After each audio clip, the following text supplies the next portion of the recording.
Today I'm going to show you a few techniques to get rid of scar tissue so your scar will be less painful, more mobile, and less noticeable over time.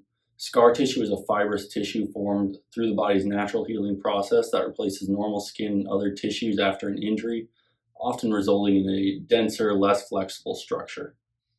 Scar tissue commonly forms at areas of a surgical procedure or injuries. Scar tissue can take a long time to heal and remodel, but we can speed that process up through a few self-massage techniques that I'm going to show you around the scar. The techniques I'm going to show you start with the most gentle and progress to the most aggressive. You should start doing this when the skin is completely healed. I typically recommend to wait 1 to 2 weeks after any stitches have been removed and any scabs are gone. These techniques will help promote healing and remodeling of the scar tissue back to normal. If this is a new injury and a new scar, we first want to start with gentle touching, very light touch around the edges of the scar, then on the scar itself. Very gently run your finger along the scar and along the borders. Next, try some circular motions around the edge of the scar, then on the scar itself. Start with very light pressure, like you're trying to very gently move the skin. Try it in both clockwise and counterclockwise directions. Then start moving the skin a bit more by making larger circles and applying a bit more pressure.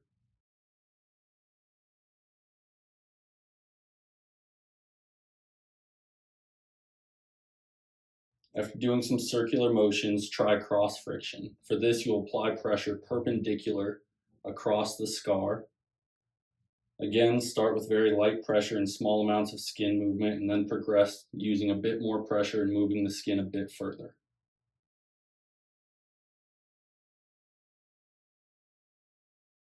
The last two are the most aggressive. If you have a new scar, it might take you a few weeks of doing these first few motions before you're comfortable doing this one. So the first is scar stretching and compression. So with your fingers on each side of the scar, gently compress the skin together and then stretch it apart. You can try this both perpendicular and parallel to the scar. And as you find what's comfortable, you can increase the amount of stretch and the amount of compression that you're using.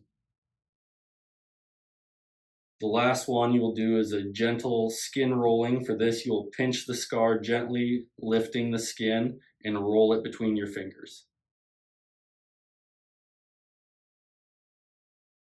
Once you know what the techniques feel like and how much pressure you need to use, you can skip right to the techniques and pressures that give you the most benefit. For example, after just a few times, you likely won't need to start out by gently touching the area. Or if this is an older scar, you might be able to jump straight into stretching and compressing and skin rolling.